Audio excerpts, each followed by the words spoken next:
Hello students, आज हम second chapter पढ़ने जा रहे हैं, that is relations and functions. तो डियर स्टूडेंट्स, जैसे आप देखते हैं कि ह्यूमन बीइंग्स के बीच में जैसे रिलेशंस होते हैं आपस में, जैसे for example A is a son of B. A is a son of B means B is a father of A। इस तरह के रिलेशंस होते हैं ह्यूमन बीइंग्स के बीच में। वैसे ही रिलेशंस जो है नंबर सिस्टम के अंदर होते हैं। रिलेशन लेते हैं जैसे 2 4 3 6 4 8 5 10। तो इसमें हम रिलेशन देखें तो किस तरह का ये रिलेशन बन रहा है कि second number is double of first number. इसको हम लिख सकते हैं second number is double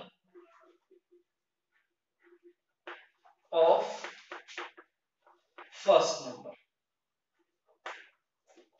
Second number is double of first number. इस तरह के नंबर सिस्टम में भी बहुत सारे रिलेशंस होते हैं। जैसे कौन सा नंबर जो है किसका स्क्वायर है, कौन सा नंबर किसका क्यूब है, 5 के क्यूब बताइए। ये सब जो है नंबर सिस्टम में आपस में एक रिलेशंस होते हैं। जैसे अंश और हर में रिलेशन होता है। कई बार देखते हैं हम न्यूमिनेटर डिनोमिनेटर में रिलेशन होता है, आपस में 2 से डिवाइड होते हैं या 5 से डिवाइड हो रहे हैं न्यूमिनेटर डिनोमिनेटर, तो वो भी इनमें आपस में एक रिलेशन होता है। तो यहाँ पर हम पढ़ेंगे किसी एक ऑब्जेक्ट का दूसरे ऑब्जेक्ट के साथ क्या रिलेशन है। हम यहाँ पर पढ़ेंगे किसी एक ऑब्जेक्ट का दूसरे ऑब्जेक्ट के साथ क्या रिलेशन है। ये हम स्टडी करेंगे इस चैप्टर, इस रिलेशन में हम ये स्टडी करेंगे। तो इसमें सबसे पहले आता है ऑर्डर पेयर।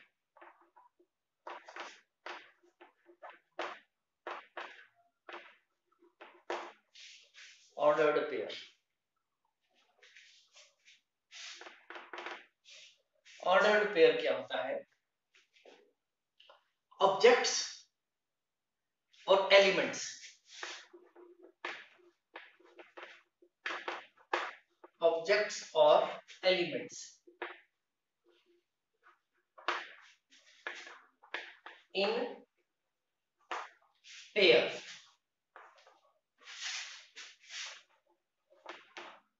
ऑब्जेक्ट्स या elements in pair and pair of objects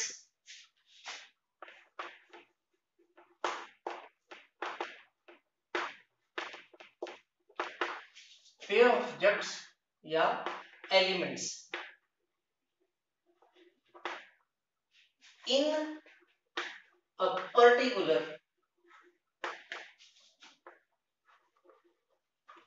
particular order is called ordered pair,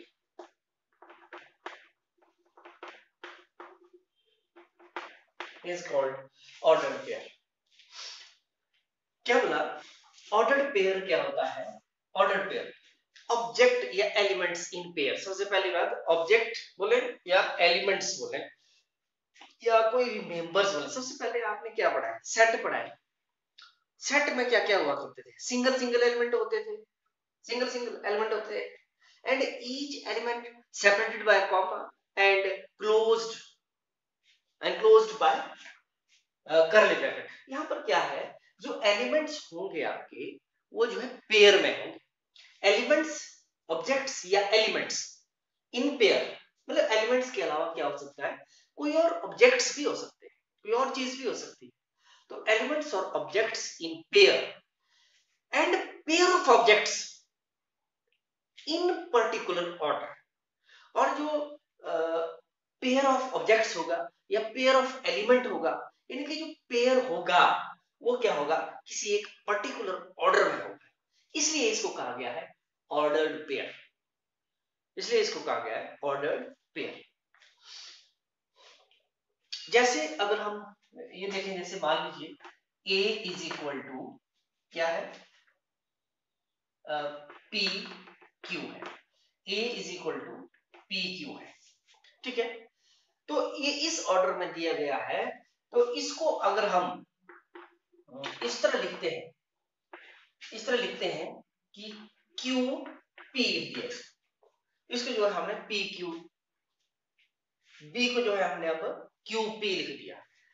तो क्या हुआ, ये जो है इसका ऑर्डर अब बदल गया है, इसका ऑर्डर बदल गया है, ये अब सेम नहीं हो सकता। यानी कि इसको हम बोल सकते हैं A is not equal to B, ऐसे बोल सकते हैं इसको, A is not equal to, elements तो वही है लेकिन PQ की जगह पर क्या है, अब QP है, इसका जो ऑर्डर है वो बदल गया है। या ऐसे भी हम देख सकते हैं कि जो पहले हमने एक एग्जांपल लिया था 2 4 लिया था, इसको 4 2 ले लो और 6 3 और 8 4 और 5 10 कर लें, वही जो एग्जांपल हमने पहले लिया था। अब इस एग्जांपल को अगर हम देखें तो इसमें क्या हुआ है, इसमें ऑर्डर बदल गया है। जो पहले हमने एग्जांपल लिया था, हमने क्या लिया था 2 4 3 6 4 8 5 10 लिया था। अब ये क्या है, ये 4 2 है, 6 3 है, 8 4 है, 10 5 है, ये तो ऑर्डर बदल गया है।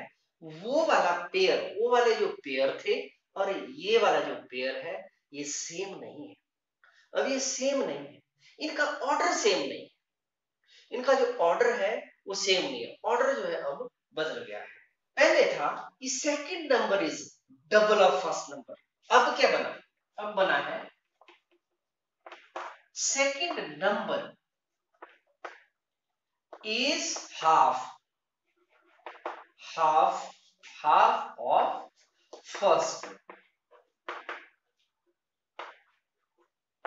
ऑर्डर में फर्क है ना, क्या फर्क है, अब second number is half of first number. तो मतलब क्या हुआ, मतलब ये हुआ कि इनके जो कॉरस्पॉन्डिंग एलिमेंट्स हैं वो सेम होने चाहिए, इनके कॉरस्पॉन्डिंग एलिमेंट्स, इनके फर्स्ट के साथ फर्स्ट एलिमेंट सेम होना चाहिए, सेकंड का सेकंड एलिमेंट इक्वल होना चाहिए, तभी क्या होगा, ये बराबर होगा। यहां से क्या निकल करके आता है, यहां से क्या निकल करके आता है कि इनके जो कॉरस्पॉन्डिंग एलिमेंट्स हैं वो बराबर होने चाहिए, तभी जो है A is equal to B होगा, तभी जो है A is equal to B होगा। तो यहां से निकल करके हमारे पास आता है, यहां से निकल करके हमारे पास आता है, मान लीजिए कि हमारे पास x माइनस 1 और y प्लस 2 ये पेयर है और ये किसके बराबर है, 5 और 6 के बराबर, 5 और 6 के बराबर।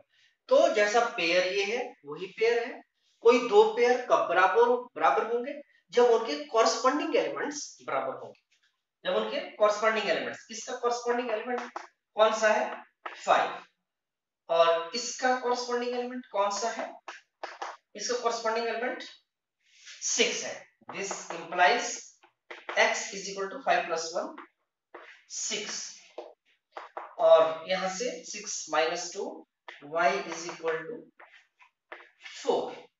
तो ये क्या वैल्यू कहां से आ रही है, x और y की वैल्यू कहां से आ रही है, और इसको आप टैली भी कर सकते हैं। x 6 होगा, कब 6 बराबर 6 माइनस 1 5 और y इज इक्वल टू 4 या 4 करो 4 प्लस 2 6। तो केवल तभी बराबर होंगे, कोई दो पेयर तभी बराबर होंगे जब उनके कॉरस्पॉन्डिंग एलिमेंट्स इक्वल होंगे, जब उनके कॉरस्पॉन्डिंग एलिमेंट्स जो हैं बराबर होंगे। यानी कि क्या होना चाहिए, आपका पहला एलिमेंट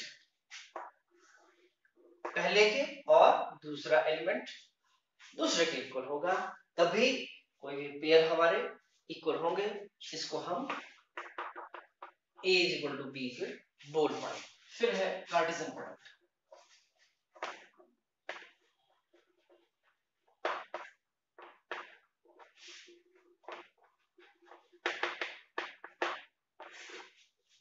फिर है कार्टेशियन प्रोडक्ट। एक एग्जांपल की हेल्प से हम इसको करेंगे कि अगर a इज इक्वल टू 1 2 3 और b इज इक्वल टू 5 अगर हमारे पास है, let a and b be two non-empty sets, then हम Cartesian product of a and b is written as a cross b।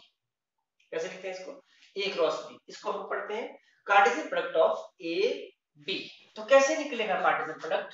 हमारा a है 1 2 3 और क्रॉस 4 5। तो Cartesian product 1 4, 1 का 4 के साथ प्रोडक्ट और 1 का 5 के साथ, फिर 2 का 4 के साथ, 2 का 5 के साथ, फिर 3 का 4 के साथ, 3 का 5 के साथ, 3 का 5 के साथ। ये कोई किस तरह हमारे पास ये दो सेट हैं, इनका कार्टेशियन प्रोडक्ट कैसे निकलता है? ये सेट A है और ये सेट B है हमारे पास। तो 1 2 3 सेट A में 3 एलिमेंट्स हैं और सेट B में 2 ही एलिमेंट्स हैं, 4 और 5। तो कार्टेशियन प्रोडक्ट कैसे निकलेगा? इसमें हमारे 1 का 4 के साथ, फिर 1 का 5 के साथ, 2 का 4 के साथ, फिर 2 का 5 के साथ, 3 का 4 के साथ, फिर 3 का 5 के साथ। इस तरह ये कार्टेशियन प्रोडक्ट जो है हम निकालते हैं और इसको हम जो है एक कार्टेशियन कोऑर्डिनेट की तरह भी रिप्रेजेंट कर सकते हैं। एक्स एक्सिस की तरफ जो है हम सेट ए लेते हैं, यहाँ पर सेट ए लेते हैं और वाई एक्सिस की तरफ सेट बी अगर हम लेते हैं तो 1 2 3 और यहाँ पर 1 2 3 4 5, 1 2 3 और ये 4, यहाँ पर 4 और 5। ये सेट बी हमने इस तरफ को लिया है। एक्स एक्सिस की तरफ सेट ए लिया और वाई एक्सिस की तरफ अगर हमने सेट बी लिया है तो इनके कोऑर्डिनेट्स जब हम बनाते हैं तो ये इस तरफ ऐसे, इस तरफ और ये ऐसे। तो ये जो पॉइंट्स हैं क्या क्या बने? 1 4, ये जो पॉइंट बना क्या बना? 1 4, फिर और ये बना 1 5 और ये बना 2 4 और 2 5, इसी तरह 3 4 और 3 5। तो इस तरह भी हम कार्टेशियन जो पॉइंट्स हैं, कार्टेशियन पॉइंट्स हैं, उनको रिप्रेजेंट कर सकते हैं। कार्टेशियन प्रोडक्ट को ऐसे भी हम रिप्रेजेंट कर सकते हैं। सेट ए का हर एक एलिमेंट सेट बी के एलिमेंट के साथ पेयर बना रहा है। सेट ए का हर एक एलिमेंट सेट बी के हर एक एलिमेंट के साथ में पेयर बना रहा है। 1 4 के साथ, फिर 1 किसके साथ बना रहा है? 5 के साथ, 2 4 के साथ, फिर 2 5 के साथ, 3 4 के साथ, फिर 3 5 के साथ पेयर बना रहा है। ठीक है। सेट ए का हर एक एलिमेंट किसके साथ पेयर बना रहा है? सेट बी के हर एक एलिमेंट के साथ पेयर बना रहा है। और जितने भी सेट ऑफ पेयर बनते हैं वो जो है कार्टेशियन प्रोडक्ट होता है। जितने भी सेट ऑफ पेयर्स बनते हैं, ये पेयर है, ये पेयर है, ये पेयर है, जितने भी सेट ऑफ पेयर्स, ठीक है, सेट ऑफ पेयर जो होता है वो कार्टेशियन प्रोडक्ट होता है। और दूसरी चीज आप यहां से ये भी देख सकते हैं कि इसमें नंबर ऑफ एलिमेंट्स कितने आते हैं। नंबर ऑफ एलिमेंट्स भी देख सकते हैं आप इसमें, कि अगर इसमें 3 एलिमेंट हैं और इसमें 2 एलिमेंट हैं तो सेट ऑफ पेयर यानी कि कार्टेशियन प्रोडक्ट के अंदर कितने एलिमेंट्स होंगे टोटल, 1 2 3 4 5 6, यानी कि 3 दूने 6, 3 मल्टीप्लाई बाय 2। ठीक है, ये भी चीज देखने को मिलती है, यानी कि number of element in set A 3 and number of element in set B is equal to 2. Then the number of element in Cartesian product is number of element in Cartesian product, element क्या होंगे यहाँ पे, pair में होंगे। Set में जो element होते थे वो सिंगल सिंगल एलिमेंट हुआ करते थे, लेकिन कार्टेशियन प्रोडक्ट के जो एलिमेंट होंगे वो पेयर में ही होंगे, वो पेयर में एलिमेंट होंगे। क्योंकि कार्टेशियन प्रोडक्ट है क्या, Cartesian product is the set of pair, is the set of ordered pair. और ये पेयर क्या है, ये किस में है, ये ऑर्डर में, इन पर्टिकुलर ऑर्डर में, ये क्या है, ऑर्डर में है। तो कितने बनेंगे, ये बनेंगे 1 2 3 4 5 6,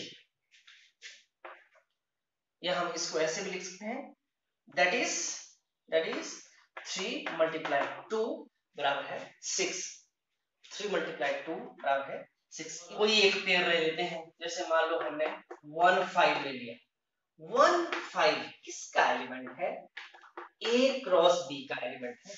किसका है, ए क्रॉस बी का है। 1 5 जो है ए का नहीं है, 1 5 बी का भी नहीं है, इसका है ए क्रॉस बी का एलिमेंट, ये जो है ए क्रॉस बी का एलिमेंट है। ठीक है, जहां पर कि this implies 1 is the element of set A and 5 is the element of set B।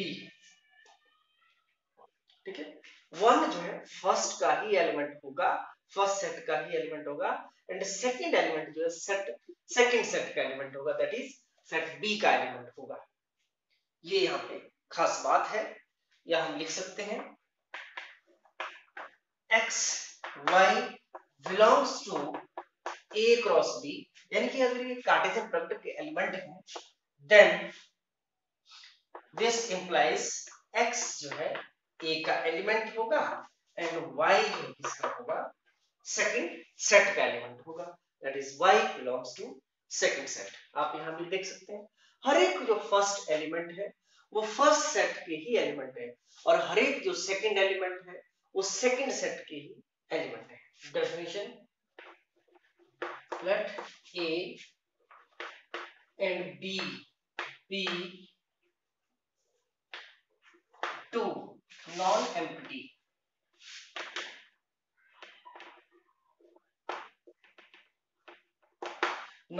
sets, then Cartesian product of A and B,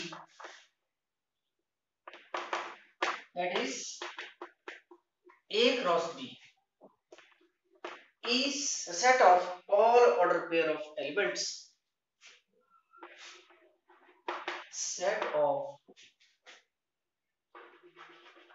all order pair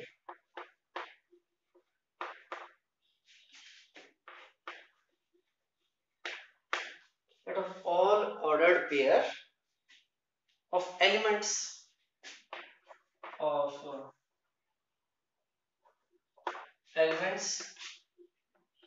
from A to B,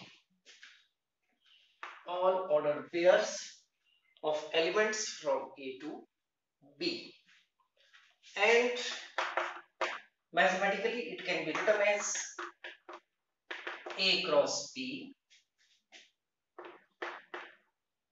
AB such that A belongs to A and B belongs to set B, AB such that A belongs to set A and B belongs to set B।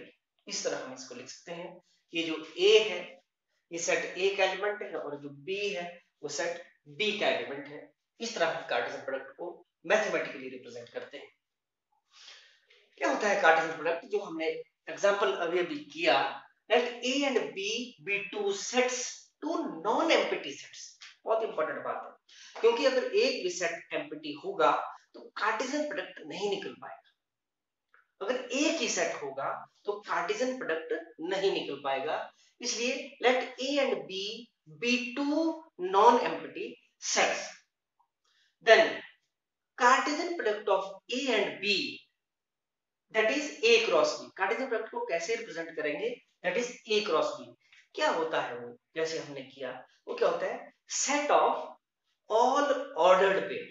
क्या होता है, A cross B is the set of all ordered pair. वो set होता है, वो एक set होता है। सेट क्या होता है, all elements are separated by comma and enclosed with curly bracket. वैसा ही तो है, लेकिन जो एलिमेंट्स हैं अब वो कैसे होंगे, पेयर में। किसका सेट होगा, पेयर्स का। किसका सेट होगा, set of all ordered pairs. क्या होता है Cartesian product, set of observation number 1, if A be any set and B be empty set, then the Cartesian product between them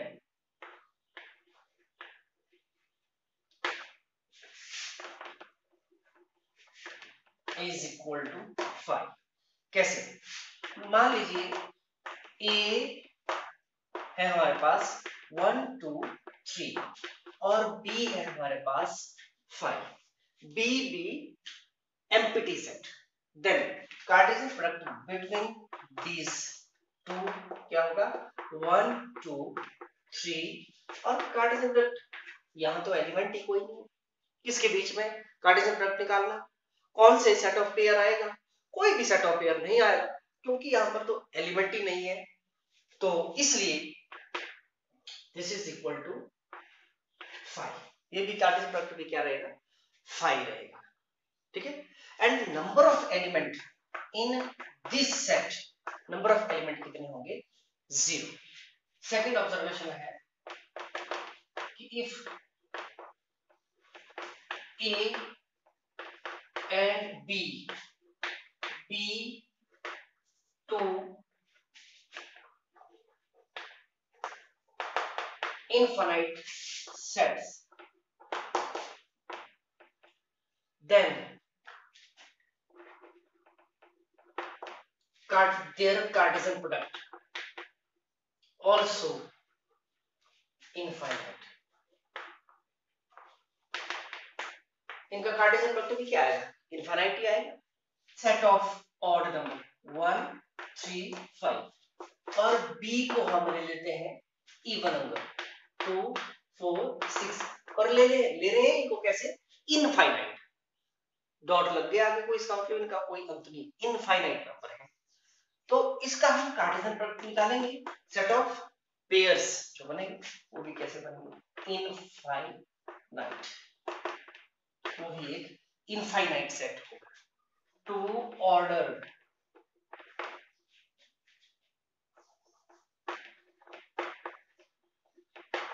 pairs और x Y हो, that is 5 और 6 हो जाए। तो ये इक्वल कब होंगे, जब इनके कॉरस्पॉन्डिंग एलिमेंट्स और इनके कॉरस्पॉन्डिंग एलिमेंट्स जो है इक्वल होंगे, यानी कि x किसके साथ 5 और y किसके इक्वल होगा, 6 के इक्वल होगा। तो ये था equality of pairs. Number of element in set A is equal to P and number of element in set B is equal to Q, then the number of element in A cross B, a number of element in its Cartesian product is P multiplied by Q, ordered triplet। इसमें क्या करते हैं हम, मतलब pair के बजाय क्या होते हैं, ट्रिपलेट, तीन तीन होते हैं। जैसे पेयर में कितने एलिमेंट्स होते हैं, दो होते हैं, तो इसमें कितने होंगे, तीन होंगे, ठीक है ना। तो ये जो है सेट, जैसे इसको हम कैसे लिखते हैं, जैसे पेयर में हम करते हैं A क्रॉस B, पेयर में हम A क्रॉस B करते हैं, तो इसमें हम क्या करेंगे, A cross B cross C, इसको हम पेयर ट्रिपलेट बोलेंगे। जो दो का आएगा कार्टेशियन प्रोडक्ट, उसको तीसरे से कार्टेशियन प्रोडक्ट निकालेंगे, इसको एक समझ करके। तो ये इस तरह ना लेकर के, मान लीजिए हमारे पास कि अगर ए है हमारे पास -1 और 1, ये है एक पेयर, इसका हम ऑर्डर्ड ट्रिपलेट निकालते हैं। तो इसका ऑर्डर्ड ट्रिपलेट कैसे हमको निकालना पड़ेगा, ए क्रॉस ए, तो ये कैसे निकलेगा, पहले निकलेगा हमारा ए क्रॉस ए, तो ए क्रॉस ए कैसे निकलेगा, ये -1 1, इसके साथ कार्टेशियन प्रोडक्ट -1 1 के साथ निकलेगा, ठीक है। तो वो कैसे निकलेगा, ये भी ए है और ये भी ए है, ये -1 -1 तो -1 का 1 के साथ, फिर -1 का इसके साथ, तो ये कैसे निकलेगा, -1 का -1 के साथ, फिर -1 का, ये क्या है 1 है, तो इसके साथ इसमें जो एलिमेंट है ए में कितना एलिमेंट है, -1 1 और -1 1, दोनों में सेम एलिमेंट है। कैसे बन रहा है ये, ए टू ए बन रहा है, तो -1 जो सेट ए में एलिमेंट है वो है -1 1, और दूसरे में भी -1 1, तो इसमें जो ऑर्डर ट्रिपलेट निकलेंगे, पहले दो कार्टेशियन प्रोडक्ट निकलेगा, कार्टेशियन प्रोडक्ट कैसे निकलेगा, -1 -1 फिर -1 1 फिर इसका इसके साथ और इसका इसके साथ, 1 -1 और 1 1, तो number of elements in first set कितने थे इसमें, इसमें भी नंबर ऑफ एलिमेंट्स कितने हुए, ए 2, और इसमें दूसरा भी ए ही सेट होगा, उसमें भी नंबर ऑफ एलिमेंट्स कितने होंगे, 2 2 into 2 that is 4, 1 2 3 4, ये तो कार्टेशियन प्रोडक्ट निकला। लेकिन अगर हमने ट्रिपलेट निकालना है, तो ट्रिपलेट निकालने के लिए ये क्या होगा, ए क्रॉस ए तो निकल गया, इसको क्रॉस ए कर देंगे, यानी कि इसको किससे क्रॉस कर देंगे, दैट इज -1 1, इस तरह निकल जाएगा, ये एक सेट बनेगा और ये दूसरा सेट हमारे पास आ जाएगा। तो इसको हम कैसे सॉल्व कर पाएंगे, ये हुआ -1 1, ये अब एलिमेंट होगा, पेयर में कितने एलिमेंट हुए, 4 एलिमेंट हुए, -1 -1 और -1 1 और 1 -1 और 1 1, इस तरह एलिमेंट्स बनेंगे। और सेट ए में कौन कौन से हैं, -1 1, तो ये आपके एलिमेंट्स हैं, इनका हम निकालेंगे ऑर्डर ट्रिपलेट। तो पहला पहले के साथ, फिर दूसरे के साथ, तो इस तरह निकलेगा, ये पहला पहले के साथ -1, तीन तीन नंबर आएंगे, पहला पहले के साथ और पहला दूसरे के साथ, -1 1, ठीक है। अब दूसरा पहले के साथ, दूसरा दूसरे के साथ, ये -1 1 फिर -1 1 और 1, इस तरह। फिर तीसरा पहले के साथ, तीसरा दूसरे के साथ, तीसरा कौन है, ये है 1 -1 पहले के साथ और फिर 1 माइनस 1 दूसरे के साथ, और फिर लास्ट पहले के साथ और फिर दूसरे के साथ। तो जो लास्ट है 1 1 माइनस 1 1 1 1 और ब्रैकेट क्लोज। कितना एलिमेंट होगा? 1 2 3 4, 4 ये पेयर वाले और एक एक ये, यानी कि 4 मल्टीप्लाई बाय 2 दैट इज 8। 1 2 3 4 5 6 7 8। कितने एलिमेंट्स बने हैं? 8। 4 multiply by 2 that is 8 elements होंगे। तो इस तरह के, इसको हम ट्रिपलेट बोलते हैं। इस तरह हम ट्रिपलेट निकालते हैं और इसको बोलते हैं ऑर्डर्ड ट्रिपलेट। अगर हमारे पास ये एलिमेंट है 1 2 3 और कोई बी है 4 5 और सी हो जाता है हमारे पास -1 0, तो अगर हमारे से पूछा जाए कि A cross B union C आपने निकालना है, तो कैसे निकल पाएगा? इसमें हमने B यूनियन C जो है पहले निकाल लेना है। इसमें A तो एज इट इज रहेगा, A कितना है 1 2 3 और B यूनियन C कितना आएगा? दोनों का यूनियन। इनके बीच में हमें क्रॉस प्रोडक्ट निकालना है, यानी कि जिसको हम बोलते हैं कार्टेशियन प्रोडक्ट। तो B यूनियन C कितना आएगा हमारे पास? -1 0 4 5। इस तरह ये आ जाएगा B यूनियन C। सभी के सभी एलिमेंट्स आएंगे B और C के। तो इसका हम अब क्या निकालेंगे? Cartesian product. तो पहले का 1 -1 और 1 0 1 4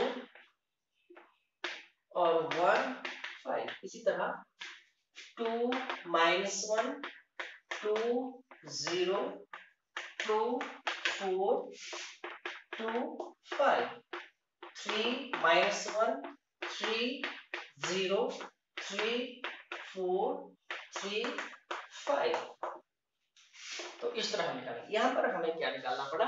B यूनियन C जो है पहले निकाल लेना, उसके साथ A क्रॉस इसका जो है कार्टेशियन प्रोडक्ट निकालो। तो इस तरह के क्वेश्चंस भी आपको सॉल्व करने पड़ सकते हैं। A जो है हमने क्या लिया 1 2 3 और सेट B ले लिया हमने 4 5। तो A के साथ इसका जो कार्टेशियन प्रोडक्ट निकाला हमने, वो निकाला 1 4 1 5, फिर 2 4 2 5 2 4 2 5, फिर 3 4 3 5 3 4 3 5। ये देखना क्या ये B क्रॉस A के बराबर होगा?